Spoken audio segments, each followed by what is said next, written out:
Welcome to the Savvy Leader Podcast. I'm Kristin, and I'm here to challenge how you think, lead, and show up. Because this isn't about surface level success. This is about clarity, alignment, and making decisions that actually move your life forward. If you're ready to stop performing and start leading with real intention, then you are in the right place, my friends. Hey everybody, welcome back to the Savvy Leader Podcast. I'm Kristin Gallatin, creator of the True North Navigation Method, where we explore how to live, lead, and grow with greater clarity, alignment, and real intention. Before we dive in today, I want to acknowledge something a little bit different this month on the podcast. Instead of interviews with amazing guests, we've spent the past few weeks together in a series of solo conversations. Honestly, I think it's been exactly what I needed, and maybe what some of you needed too. Because sometimes it's valuable to hear different perspectives, and then sometimes it's valuable to sit with one idea long enough for it to really take root.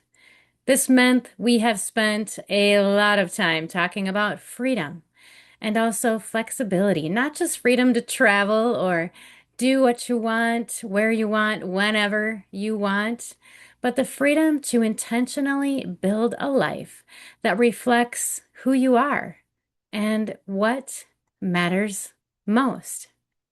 In our first episode, we explored what freedom really looks like. And then last week, we talked about the 5 signs you may be successful on the outside, but quietly living out of alignment on the inside. And as I was writing yesterday's True North weekly letter, one sentence kept echoing in my mind. No is the most freeing word in the English language. It's a breath of fresh air, no doubt. And the more I thought about it, the more I realized freedom isn't created by saying yes to everything that we want. Freedom is created by knowing what deserves our no as well. And saying no to the lesser things always allows you to say yes to the greater things. And that's what I wanted to talk about today. But first, let's spend a little time talking about freedom because I feel like so many of us are chasing freedom because we believe that we need to make more money or we need to have a different job or we got to wait till the kids are grown up and gone or heaven forbid we're waiting all the way to retirement or worse yet waiting to have more time to finally feel free. Freedom has a funny way of moving the goalpost on us, though. We finally reach it, and immediately another one appears. We finally get more flexibility, then we fill it up. We finally get more in reserve, then we schedule over it. We finally create more freedom, and we slowly give it away. I've come to believe that freedom itself isn't just a destination, it is the result of living in alignment with what matters most to you. And every single day, whether we realize it or not, we're either protecting that freedom or we're giving it away, piece by piece by piece. I actually have a confession to make, though, because I know that there are some people who are incredibly good at saying no. Even just in the way that they say it, they're amazing. Honestly, though, I've just never been one of them. I've always been the yes girl, the don't worry, I got it girl. And not only would I say yes, I'd usually take it up a notch. If someone asked for 10, I'd try to give them 20. And for a long time, I really thought that was just me being generous. Or maybe I thought that saying yes would just be so much easier than the tension of saying no. Maybe you felt that way too. Sometimes maybe it was, but if I'm really honest with myself, Other times, I'm pretty sure it was something else. I think a lot of my yes came from believing that my value was somehow tied to what I could do for other people. That if I worked harder, gave more, stayed a little later, solved more problems, brought the joy, then maybe people would see my worth. Like I said, I literally tied my worth to how much I could serve others. Please don't get me wrong, because I love serving. I love bringing the joy and I love helping wherever and whenever I possibly can. Personally, it shows up in things like hosting gatherings, not just dinner though, events, big old events. I didn't just have people over, I created an experience. Professionally, it showed up all over the damn place, going above and beyond, taking on yet one more project, stepping up when everyone else stepped back. I can't even tell you how many times I've said to myself, hey, if I could, I'd work for free. Strangely, though it sounds, and strangely enough, I think that may be one reason volunteering has always just been so close to my heart. Because when you take the money out of the equation, you also take away so much of the pressure. You simply and beautifully get to serve uncomplicated service. And there is something incredibly freeing about that. It also made me realize something else. If I'm always feeling more comfortable giving than receiving, that may be worth paying attention to as well. A deeper dive for another day on that topic, perhaps. Because on the flip side of all of this, I'm asking myself, why is no so heavy to begin with? Why is such a tiny word feel so incredibly difficult to say sometimes? And why does saying no feel just so much heavier than anything else possibly could? Maybe you have felt it too. You finally work up the courage to say no. And then silence. You can almost hear it. You can definitely feel it like a lead balloon dropping into the middle of the conversation. Then comes the awkward pause, and immediately we want to explain. We apologize. Backtrack even. Soften it in somehow, way, shape, or form to rescue the other person from their disappointment. Why? Why do we carry so much responsibility for someone else's reaction? I don't know all of the answers yet, but I do know this. Maybe, just maybe, part of learning to say no is learning to sit with that uncomfortable silence, not rushing to fill it, not immediately changing our minds, and not believing that someone else's disappointment automatically means that we've done something wrong. Because sometimes the discomfort isn't a sign that you've made the wrong decision. It's simply a sign that you're creating a new boundary. And boundaries almost always feel unfamiliar and awkward before they can feel healthy and, dare I say, good for a moment at least. I do have a few subtle ways that you can say no without taking all of the air out of the room, though. Try these on for size. Option number one, the appreciative no. This one is my favorite for two reasons. Thank you so much for thinking of me. I'm going to pass this time, but I truly appreciate you asking. I love that this acknowledges the invitation without inviting negotiation, and it reinforces more gratitude practice. That's a good one. The second option would be the honest capacity option. And it sounds kind of like this.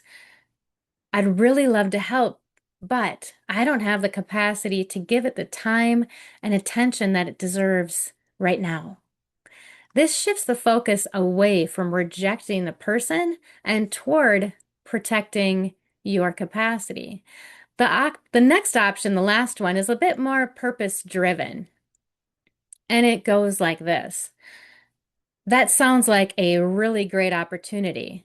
Though I've made some commitments to be more intentional about what I say yes to. So I'm going to decline this one at this time. This communicates that your decision is based on your priorities, not on the value of the opportunity itself.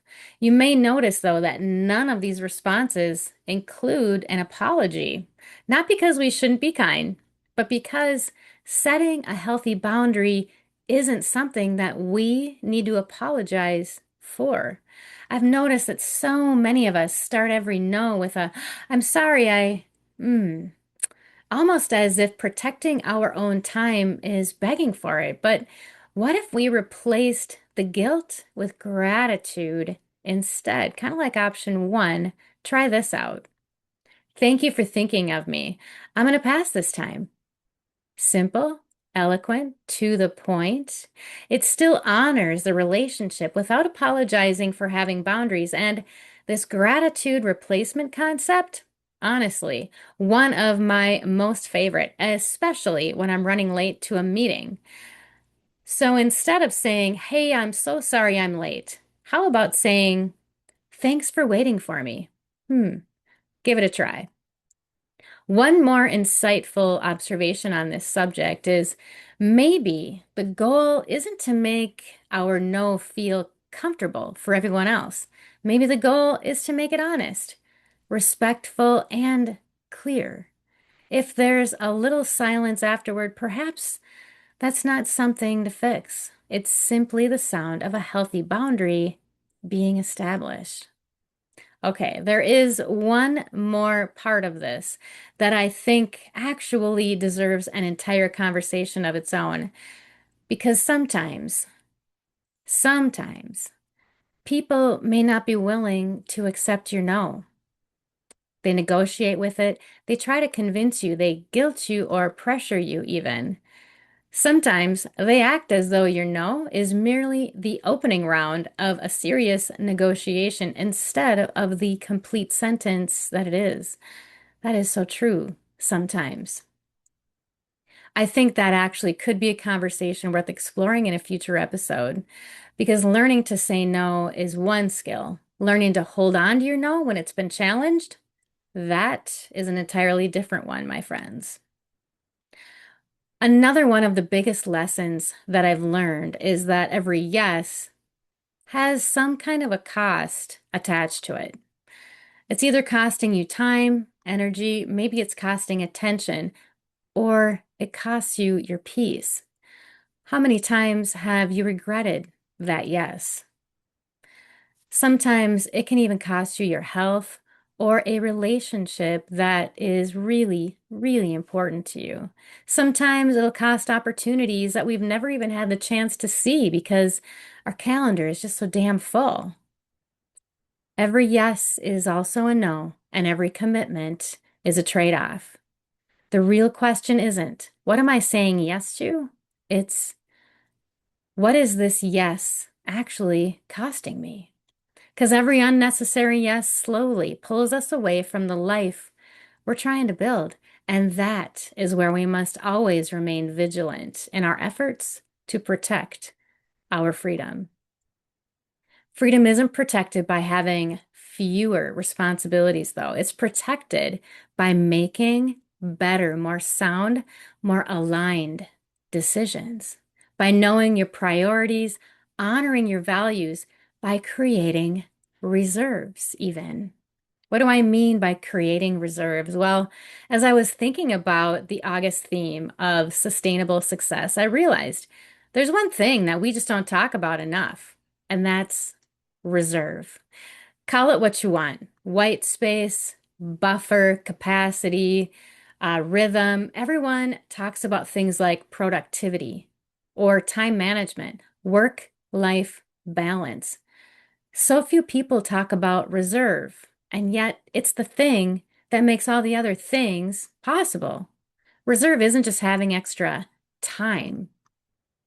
It's so much bigger than that.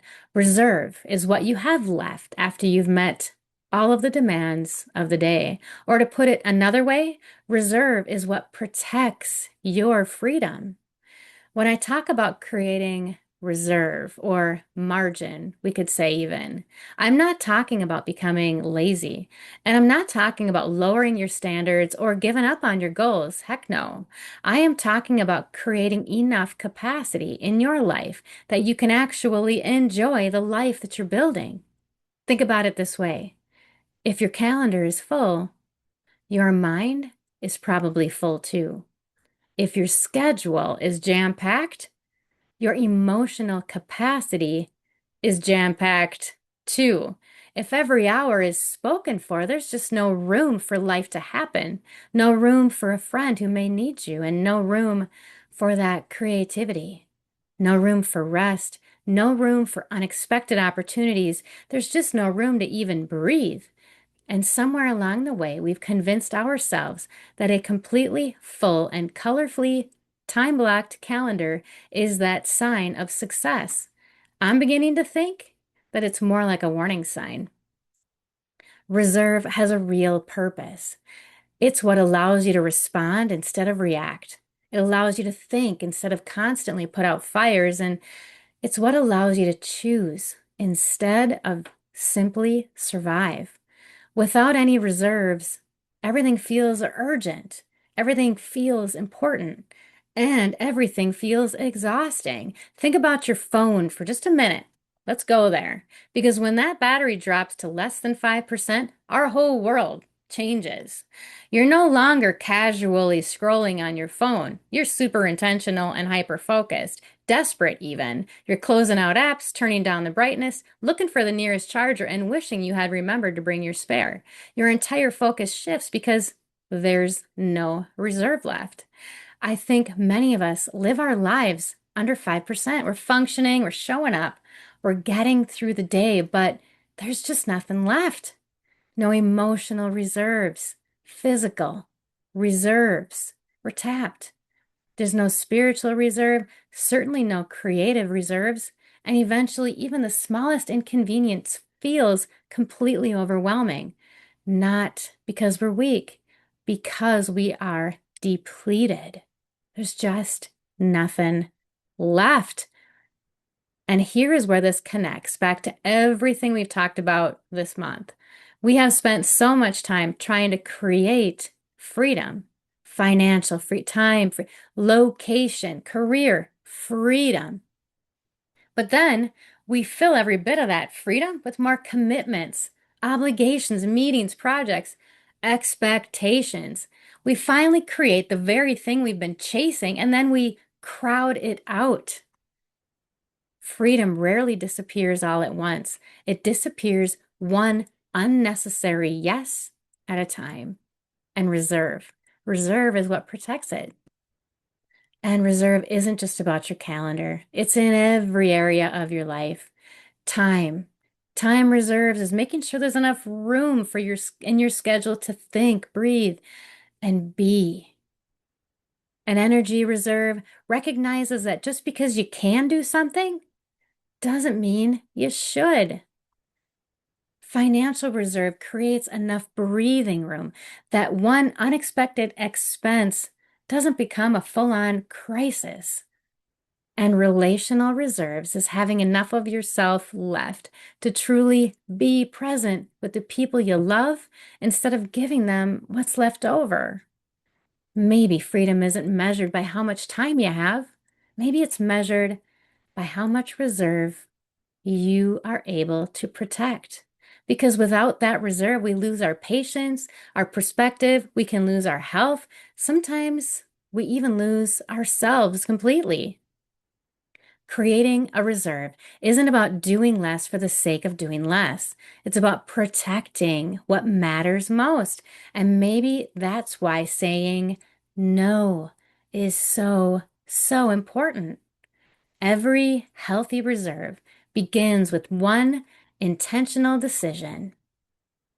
Not today, not this season, not anymore. Because every time I say no to something that doesn't align with my values, I'm actually saying yes to the life that I'm working so hard to build. I want to leave you with this one thought. Reserve is the distance between surviving and thriving. Or maybe even more simply, reserve is where your freedom lives. By understanding that saying no isn't a rejection, it's direction, every no creates some space, and that space creates reserves. Margins protect your health, our relationships, our creativity, even our resilience. And that leads us exactly to where we're headed next month. Our theme for August is sustainable success, because this is what I've learned. Finding freedom itself isn't the hardest part. Keeping it. Keeping it is the challenge.